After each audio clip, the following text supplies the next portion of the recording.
Olá, eu sou a Júlia Kumon Eu sou Amanda Yamamoto. e nós somos da equipe do Nikkei no Nikki. Em parceria com a Arém Brasil, viemos gravar um vídeo para comemorar os 115 anos da imigração japonesa. Aqui na Escola Modelo de Língua Japonesa, nós iremos entrevistar a senhora Yada Sensei e a senhora Alice Sensei. Nos siga nas redes sociais e espero que gostem. Senhora Alice, se a senhora pudesse apresentar, por favor. Boa tarde, ou boa noite, bom dia. Meu nome é Alice e sou descendente de japonês de segunda geração, Nisei, e atualmente eu atuo como professora de língua japonesa na Universidade de Brasília. Muito prazer. Meu nome é Yada Masaya. Bom, responsabilidade da Escola de Língua Japonesa de modelo, né? Tudo bem? A senhora é japonesa, certo? Sim, japonês mesmo. Prazer conhecer a senhora. E como foi para a família da senhora vir aqui para o Brasil? É uma história muito longa, logicamente, e aconteceu tudo antes da Segunda Guerra. Meu pai veio sozinho, compondo uma família de parentes, porque não poderia vir sozinho, os imigrantes tinham que ser mão de obra, então tinha que ter vários trabalhadores na família. Meu pai não poderia vir sozinho. Aí ele veio junto com uma família de parentes lá de Fukushima, do Japão, e quando ele estava estabilizado aqui, chegou à idade mais ou menos de casar, escreveu para o Japão, olha, manda uma noiva. Aí lá no Japão escolheram minha mãe. Minha mãe ficou 1 ano para aprender a tradição da família do meu pai e depois veio de navio para cá, tudo isso antes da guerra. Tanto é que meu irmão mais velho já é brasileiro e é nascido em 1940. Então tudo aconteceu antes disso. Eu vendo com família, aí menor idade, entendeu? Então, eu não acho nada que vendo o Brasil. Meu pai e meu irmão que quer mudar outra vida, por isso que vem aqui. Mas depois terminando a guerra, né? Quando primeiro casou minha irmã, casou com Nisei, pessoa de Brasília, aí mudou para minha irmã, Brasília, depois esse cunhado que, aí, aquele tempo, construção de Brasília, ramo tem bastante para construir casa, coisa aí, usa muito motor, né? Então, segundo meu irmão, que lá no Japão, aí aprendendo consertar motor, né? Então, o cunhado falou que Brasília é bom para abrir loja, para consertar motor, né? Aí, família, todo mundo muda para Brasília. Esse tempo que eu ficava no São Paulo, cidade de São Paulo. Aí depois meu irmão chamou que você também vem Brasília.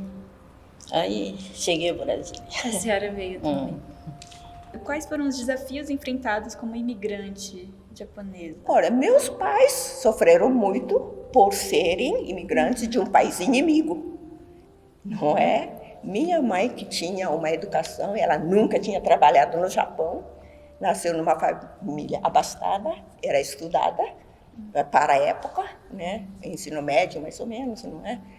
Tinha formação para ser professora de corte e costura, etc., né? Tocava piano, tocava koto, etc., praticava ikebana, tudo mais. Minha mãe foi ser lavradora, né? Então, os imigrantes sofreram a consequência da guerra, não é? Agora, minha geração sofreu porque os pais sofreram, logicamente, né? A gente teve que comer, né, o pão que o diabo amassou, certo? Lutar pelo pão de cada dia. E quando chegou, e a família tudo trabalha, só comer, não ganha nada, só comer. Aí, mas depois 1 ano, chegou a eletricidade, né? Aí chegou, depois de 1 ano, e graças a Deus, chegou luz, né? Noite escuro mesmo, tinha lâmpada, mas Aí tudo escuro. Aí muito triste. Não está acostumado, né? Mas muito sorte. Para mim, depois de um ano chegou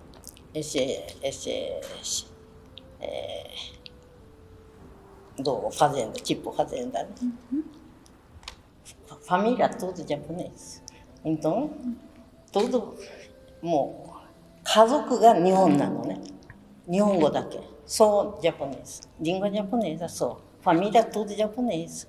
Então, aí família tudo continuando viver com igual de Japão, porque com língua japonesa. Todo mundo não sabe, não entende português. Então, só família, só na língua japonesa. Aí continuando que depois casar e depois os filhos que mudou, né? Mas não, olha, assim que viver, igual de Japão mesmo. Porque vizinho está 1 quilômetro, 2 quilômetros longe. Quase não encontramos. A senhora morava em qual estado, perdão?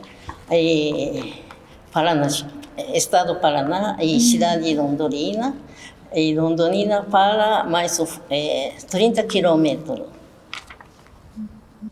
Como é a relação com a comunidade nipo-brasiliense? Como vocês... Eu tive muita sorte, pelo acolhimento também. Porque quando eu vim aqui, aí a comunidade ficou sabendo, olha, tem uma professora de japonês. Ela fala japonês e português. Então, quando tinha um dokai, não sei se vocês conhecem, um dokai, né, é uma prática, uma gincana esportiva, né? No Clube Nipo até hoje fazem, eu acho que as comunidades até hoje mantêm essa tradição de um dokai, que é uma gincana esportiva, onde reúne a família e tem várias competições e eles se divertem. Mas na época que eu vim, há 42 anos, né, 42, 43 anos, o Undokai ainda era anunciado em japonês e português. Então, eu era convidada para ser mestre de cerimônia, não é? Ou quando tinha um campeonato de karaokê. Não, ela fala as 2 línguas. Eu era convidada. Então, eu fui inserida, né, na comunidade. Foi automático. Foi automático. E eu fui aceitando, porque eu achava bom. Eu achava bom aquilo, né? Aí eu fui entrando e eles foram me aceitando. Então, meu relacionamento com a comunidade foi muito feliz, graças à presença principalmente do professor Michio Yamaguchi, que faleceu, e o professor Kyoto Kai, que também é falecido, né? Que o professor Michio Yamaguchi era representante, por assim, intelectual, né?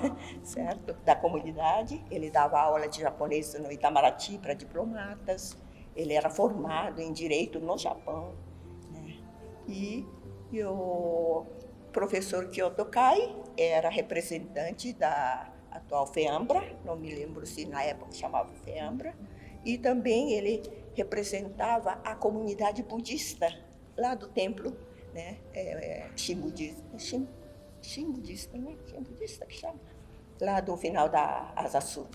Ele representava lá a comunidade, naquela época muito frequentada ainda pelos japoneses, né? E seus descendentes. Então eu fui muito bem aceita pela comunidade por falar as 2 línguas.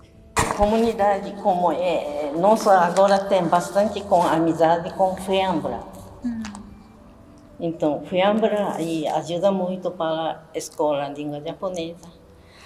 Agora faleceu a pessoa do presidente, chama-se Akimoto. Ele estava muito ajudando para a língua japonesa. Ele também é japonês mesmo. Então, tem muito amizade com FEAMBRA, né? Então, nós também, quando FEAMBRA está fazendo uma coisa, aí fazer junto, aquele Nihon Matsuri, Festival do Japão, né? Aí também junto, e nós também. Eu lembro que tinha o stand da escola. FEAMBRA tem, amizade tem bastante, porque FEAMBRA tem comunidade de Brasília. Tem bastante, tem cada colônia japonesa, né? Mas comunidade com FEAMBRA. Então, nós também fez amizade bastante. E quando eles querem uma coisa ajuda, nós também ajuda, eles também ajudam muito. Aí contato tem bastante. É uma relação de ajuda entre a FEAMBRA e a escola. Sim, quando precisa, né? Precisa os dois. Tá fazendo sim. Quais são as tradições que você considera importantes para passar para as futuras gerações? Olha, uma coisa que eu fui fazer meu doutorado, né, no Recife. Pessoal de Brasília morre de rir se eu falo no Recife, mas o pessoal de lá fala no Recife, não em Recife. E lá, por exemplo, eu marcava com o eletricista tal dia, tal hora. Simplesmente o homem não aparecia. O horário. Né? Não aparecia para compromisso. Para mim, se eu empreendi a palavra, isso era um compromisso para mim. Eu fui criada assim. Se você assumiu uma palavra, você cumpre. Né? Eu disse que ia ficar na UNB, eu fiquei. Não é? Eu disse, né, que ia ajudar a comunidade, eu ajudo. Até hoje, né? Se me chamam, eu vou. Não é? Então, essa coisa de empenhar a palavra e cumprir é uma coisa que eu aprendi desde o berço. E outra coisa que meus pais ensinaram, não sei se foi isso na minha família, né, por causa da formação dos meus pais ou não, mas era respeito ao próximo.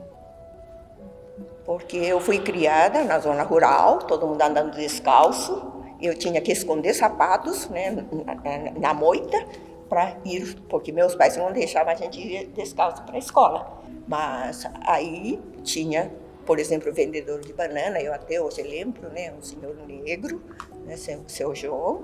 Meus pais ensinaram, vocês encontrando o seu João, diga bom dia, boa tarde, como vai, né? Se ele disser alguma coisa, diga obrigado, etc. Por quê? Porque ele é um homem, né? É um homem honesto, trabalhador, que merece respeito. Então, eles criaram a gente assim. Então, respeito ao próximo foi um valor que, né, nossos pais nos ensinaram. Eu acho isso muito importante, né? いろんな価値観がある。そして、伝統もある。それをね、どれが大切かというようなのは難しい。アレンジイス、世代交代、ね、1世、2世、2世、3世、はい、世代交代で、親から子へ伝える価値観も変わってくる。もう多様化してきてるので、言葉そのものも多様化してる。いろんな言語が、特にブラジルはね。だから何が大切かって、その人の生き方によって伝えることも変わってくるし、これが大切だよっていう価値観も変わってくると思う。それは仕方ないと思う。ただし日本の文化は時間を守る。これは伝えていきたいし、それからいろんな真面目に働くとか、そういうことはやっぱりつながっていってほしいなと思うね。だからもうね、その世代によっていろいろ価値観とか変わっていくということはもう仕方のないことだと思います。E a nossa última pergunta é como a senhora imagina o futuro da comunidade nipo e a preservação da cultura japonesa dentro dela? Olha, o Brasil é um país multicultural, formado por imigrantes, né? Porque os únicos nativos são os nossos indígenas, não é? O resto veio tudo de fora. Então, eu acho que os japoneses também, simplesmente, é um povo que vai entrar para essa formação multicultural. Então, a gente não tem que dizer, né, algo como especial. Simplesmente, né, vai enriquecer a cultura brasileira. O que é cultura brasileira? É um país tão novo. não é? Esse multiculturalismo que, né, está sendo amalgamado. E como a imigração japonesa ainda tem 115 anos, não é? Então, muita coisa ainda está sendo digerido, né? Não é? Então, eu acho que é isso. Agora, os descendentes, acredito que eles sempre terão orgulho de pertencer, né, a uma raça, não é?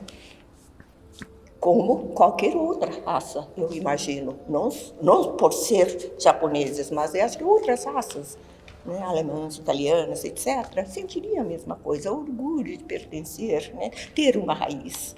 Então, eu acho que a gente não tem que, né, ficar, não, temos que preservar. O que é bom, permanece. O que é ruim, vai desaparecer. Sim. Não é mesmo? E isso só vai enriquecer a nossa cultura. Agora, uma última coisa que eu gostaria de dizer é a importância, né, da língua japonesa para a gente poder entender, né, para o entendimento mútuo entre o povo, certo? O curso de língua japonesa na UNB, que tipo de fruto deu? A comunidade aceitou. Eu sou professora de língua japonesa, então, 日本を理解してくれる学習者を増やして、日本・ブラジルの友好関係、親交をもっと深めていきたい。これは日系人じゃなくても、もう全体ブラジル。うちの学校はもうほとんど非日系です。だからそういうブラジル人に日本のことを理解できる学習者を増やしていきたい。Sim, eu desejo que esse projeto, não é, cresça, não é? Porque eu acho de suma importância registrar, não é, o que nós fomos, né, e o que vamos ser, não. Então, é uma coisa muito promissora. Eu desejo muito sucesso e parabéns pela iniciativa. Vocês tão jovens, não é? Abraçando uma causa tão nobre. Para nós é gratificante. Então, eu desejo muito sucesso para vocês. Muito obrigada. Eu vou arriscar arigatou gozaimasu. Yada Sensei, eu quero muito agradecer pela senhora ter aceitado a gente aqui a fazer a entrevista e ter prestado a escola. Muito obrigada pela entrevista da senhora. Para mim também agradeço, gente, muito obrigada. Sempre comparece à escola, tá bom? Tá, muito obrigada. Muito obrigada, arigatou gozaimasu. Agradecemos a Arém Brasil pelo patrocínio, a Escola Modelo de Língua Japonesa pelo apoio na gravação de hoje, a Yada Sensei pelas lembranças e não esqueça de segui-los nas redes sociais. Além disso, se vocês quiserem continuar acompanhando conteúdos relacionados à comunidade Nipo, por favor, não deixe de nos seguir. Nós estaremos no TikTok, no Instagram e aqui no YouTube. Até mais!